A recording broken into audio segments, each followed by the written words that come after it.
दोस्तों, सीमा Haider latest update लेकर आपके साथ आई हूँ। जैसा कि आज सीमा हैदर के चाहने वाले और सीमा हैदर के विरोधी दोनों के लिए मेरे कुछ सवाल भी हैं और दोनों के जिनका मैं जवाब नहीं दे पाती उनके मेरे पास जवाब भी है। सबसे पहले विरोधी एक कमेंट मेरा पढ़ना आज बहुत ज़रूरी है।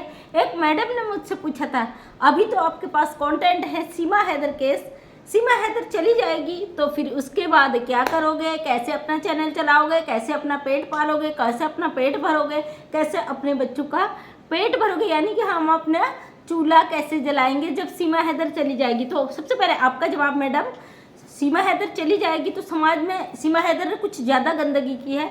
समाज में गंदगी मचाने वालों की कमी नहीं है, करते रहे हैं और हम उनको लताड़ते रहे हैं तब तक जब तक वो रुके नहीं हैं। जाके देख लीजिएगा मेरे चैनल पे।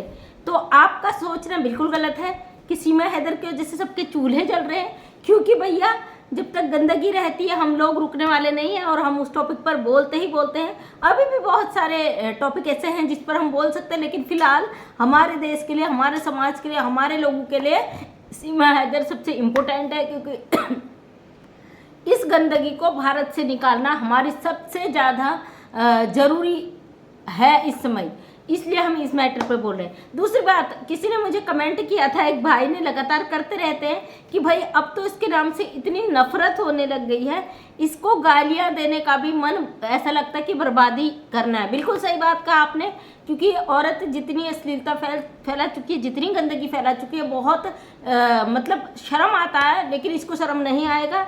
आज बताऊँगी आपको, सीमा हैदर पाकिस्तान नहीं जाने वाली है कभी भी, और क्यों नहीं जाने वाली इसका रीज़न भी बताऊंगी आपको, सुनिए। और मैं खुश हूँ ये सोचकर कि ये पाकिस्तान डिपोर्ट नहीं होगी। आप सोच रहे होंगे कि मैं क्यों खुश हूँ, उसका कारण भी बताती हूँ।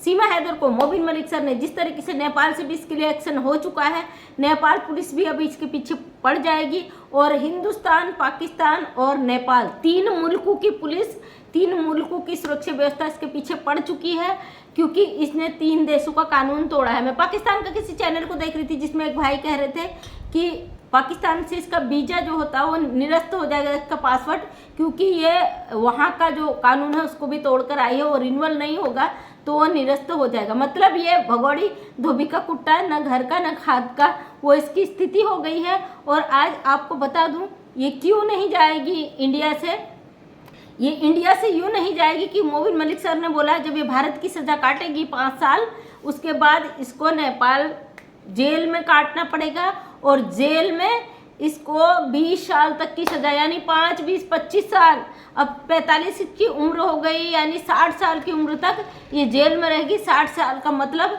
ये उसके बाद भी जो धाराएँ इस पर नेपाल से लगी हैं, 420, धोखाधड़ी, वो तमाम धाराएं भारत से भी लगी हैं, इसका अब पाकिस्तान जाना नामुमकिन है। जैसे ही गुलाम हैदर भारत आएगा और गुलाम हैदर को बच्चे डिपोर्ट कर दिए जाएंगे। आज ये अपनी वीडियो में बोल रही थी कि मेरे बच्चों को मुझसे कोई नहीं छीन सकता, मुझे भारत से कोई नहीं निकाल सकता, ये हमारा भारत देश है। ये कह रही थी गुलाम हैदर से मैंने 5 साल पहले या 4 साल पहले तलाक ले लिया। तो मैडम, सोशल मीडिया पे भौंकने से कुछ नहीं होगा, कोर्ट में जाओ, प्रूफ करो। मोबिन मलिक ने चैलेंज किया है ना तुम्हें।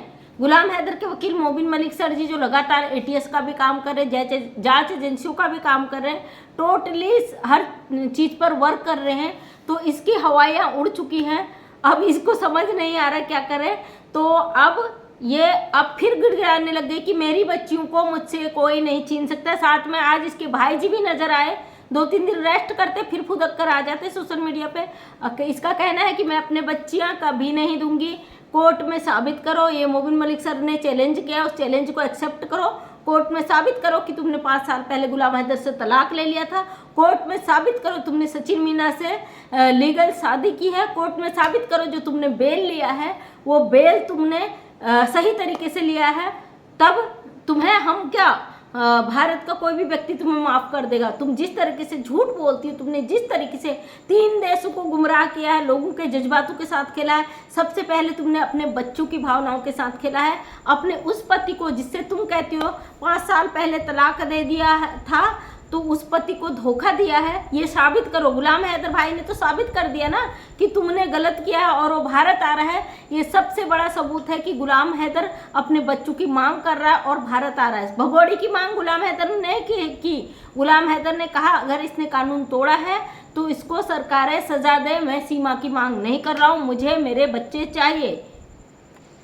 जो गुलाम हैदर इसे प्यार करता था बेहद, इस हद तक कि इसकी गलतियों को बर्दाश्त करता रहा और ये कहता रहा कि सीमा तुम अपनी गलती मान लो, मैं तुम्हें माफ़ कर दूंगा, मैं तुम्हें एक्सेप्ट कर दूंगा, मैं पाकिस्तान बुला लूँगा। आज उस गुलाम हैदर को मजबूरन इस औरत से ये कहना पड़ा कि मुझे तुम नहीं चाहिए, मुझे मेरे बच्चे चाहिए, क्योंकि इसने अपनी सारी हरकतें अपनी हद को पार कर दिया। अब ये फिर से उसी रोल पे आ गई है, फिर से उसी जगह पे आ गई है, ये फिर से वही ड्रामा शुरू कर रही है कि इंडिया में मोदी जी योगी जी सरकार बन गई और मुझे भारत से नहीं निकाले जाएगा। भारत की जो सरकारें हैं बहुत अच्छा करती हैं, किसी के भी साथ, हमारे देश की बहन बेटियों के साथ अत्याचार नहीं करते। तो भगोड़ी ये कान खोल कर सुन ले, अपने कान में तेल डाल ले गरम करके कि ये तेरी सरकार नहीं है, ये तेरा देश नहीं है, ये हमारा भारत देश है। यहाँ पे इनलीगल घुसकर आने वाले और फ्रॉड करने वाले धोखेबाजों को, उन गद्दारों को जो दूसरे मुल्क से चोरी से आए हैं, यही नहीं दूसरे मुल्क को भी धोखा दे के आए हैं, तीसरे मुल्क को भी धोखा दे के आए हैं, उनको कभी भी हमारी सरकारें माफ़ नहीं करेंगी। जिसने भी तुम्हारे दिमाग में चीज डाली है ना कि तुम्हें भारत माफ़ कर देगा, तुम सनातनी बन गई, तुम हिंदू बन गई, तो उन पढ़े लिखे बेवकूफ़ को ये पता नहीं है कानून सबूतों पर काम करता है। कोर्ट ने तुम्हें चैलेंज किया, वो सबूत कोर्ट में पेश करो। सोशल मीडिया में नाचने कूदने लड़ने झगड़ने से कुछ नहीं होगा। हम लोग लगातार आवाज़ उठ रहे क्योंकि तुम हमारे देश में घुसकर बैठी हो, हम तुम्हें बर्दाश्त नहीं कर सकते। हमारे दिल में सिर्फ तसल्ली है कि एक न एक दिन हमारा कानून तुझे उठाकर फेंकेगा। उसी इंतजार में हम लोग केवल सोशल मीडिया पे बोलते हैं। जो लोग कहते हैं कि सीमा को परेशान किया जा रहा है, शर्म कर लो जरा, डूब मरो चुल्लू भर पानी में। कैसे पढ़े लिखे सक्षम लोग हो आप, कैसे हो आप, अपने देश की सिक्योरिटी को भी आप शर्मिंदा कर रहे हो। और थैंक यू कहूँगी मोबिन मलिक सर का कि उन्होंने जो हमारे देश पे, हमारे बॉर्डर पर, नेपाल बॉर्डर पे 2 एसएसबी के जवान सस्पेंड हुए हैं। इस औरत की गलती के कारण, इसकी धोखेबाजी के कारण उनका परिवार उस जो उनकी नौकरी थी उस पर डिपेंड था, वो आज सड़कों पर आ चुका है। उन लोगों को बहाल करने की बात कही है तो सर थैंक यू, क्योंकि मैं भी एक पुलिस परिवार से हूँ और हम जानते हैं अच्छी तरीके से जो बॉर्डर पे ड्यूटी करते हैं, देश की सुरक्षा करते हैं, अगर उनको इस तरीके से धोखाधड़ी में फंसाया जाए, उनके परिवार की कंडीशन क्या होती है। 21 साल की नौकरी में हमने बखूबी देखा है, झेला है और समझा है इस चीज़ को। आपने इस चीज़ को समझा, आपने उन 2 जवानों की नौकरी वापस लाने का वादा किया, सुकून मिला दिल को, क्योंकि आप जैसे वकील हैं तो कुछ भी गलत नहीं हो सकता देश में। आज मोबिन मलिक सर एक इतने विरोधियों के साथ अकेले डटकर लड़ रहे हैं। वो पुलिस का भी काम कर रहे हैं, एटीएस का भी काम कर रहे हैं, वो जांच एजेंसियों का भी काम कर रहे हैं। साथ में इसका जो भाई है पी सिंह फिर आके बड़बड़ाते, भाई कैसे वकील हो आप, आपसे पत्रकार सवाल कुछ और करते हैं, आप जवाब कुछ और देते हो। आपका मानसिक संतुलन अगर सही नहीं है, आप अपना ट्रीटमेंट कराइए, क्योंकि बहुत ज़रूरी है। आप भारत देश के वकील हो, लेकिन आप पक्ष इनलीगल घुसपैठियों का लेते हो। आपने सीमा हैदर को सनातनी करार दे दिया, आपने सीमा को हिंदुस्तानी करार दे दिया। एक डॉक्यूमेंट तो दिखाइए कि सीमा लीगल आई है भारत में, सीमा बीजेपी आई है भारत में, सीमा पासपोर्ट लेके आई है, सीमा ने धर्म जो फॉलो किया वो किसकी इजाज़त से लिया है, सीमा पाकिस्तान में धोखा दे के नहीं आई है, सीमा हैदर यहाँ पे आई है और उसको आपने पूरा प्रॉपर हिंदू सनातनी भारतीय मान लिया। लेकिन एक पिता अपने बच्चों की मांग कर रहा, गुलाम हैदर, उसे आतंकवादी ठहरा दिया आपने खुद। क्या आप मुझे इस सवाल का जवाब दें, क्या एक बाप का अपने बच्चों की मांग करना आतंकवाद है? और साथ में वो मोबिन मलिक सर जो एक वकील हैं और केस लड़ रहे गुलाम हैदर का, उनको भी उनकी श्रेणी में रख दिया आतंकवादी की। तो थोड़ा शर्म कर लीजिए, क्योंकि आपकी जो रही बची इज्जत है उसको मिट्टी में मत मिलाइए, क्योंकि आप भारत के सक्षम वकील हैं और पढ़े लिखे सभ्य वकील हैं। अपनी मर्यादाओं में, आज देश का बच्चा भी आपको गालियां देता है, अच्छा नहीं लगता। क्योंकि एक तरफ मोबिन मलिक सर है जो अपने देश के लिए लड़ रहे हैं, अपने देश के हित की बात करते हैं, और एक असहाय मजबूर पिता की लड़ाई लड़े, दूसरी तरफ आप है कि इस औरत के दिमाग में हमेशा गलत बढ़ावा देते हैं, जिसके कारण ये इतने भारतीयों को आके लाइव में बोलती, वरना इसकी कोई औकात नहीं थी ये भारतीयों को टारगेट करती। केवल आप जैसे लोगों के सपोर्ट की वजह से इस औरत को हिम्मत मिली है। ये इनलीगल है, घुसपैठी है, पूरा भारत देश का विरोध करता है। कुछ लोग अगर इसका सपोर्ट करते हैं, कहीं ना कहीं उनका स्वार्थ इससे जुड़ा है, और ये स्वार्थ उनका कहीं ना कहीं हमारे देश का भविष्य मुश्किल में डाल देगा। इसलिए प्लीज़ सतर्क हो जाइए, समझिए सिचुएशन को। पर्सनल दुश्मनी इस तरीके का वो मत रखिए, क्योंकि भारत देश बड़ा प्यारा देश है। हमारी सभ्यता, हमारी संस्कृति रग रग में झलकती है हमारे देश के लोगों में। आप इसको खराब करने की कोशिश न करें किसी भी हाल में।